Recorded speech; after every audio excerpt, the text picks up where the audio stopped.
Day 45. Clothes drying.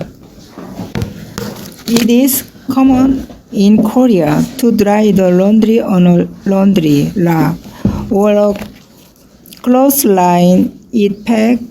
This is how it is done in most households, but in the past few years, more and more households have been buying clothes dryer.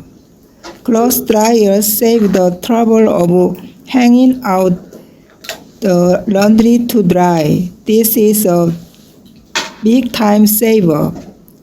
You don't need to set up a laundry rack, so it helps improve the ambience inside of home. You also don't need to fret over a funky smell from your clothes during the humid rainy season.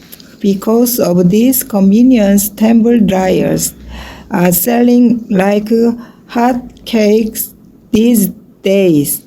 You can even see a lot of TV commercials for them.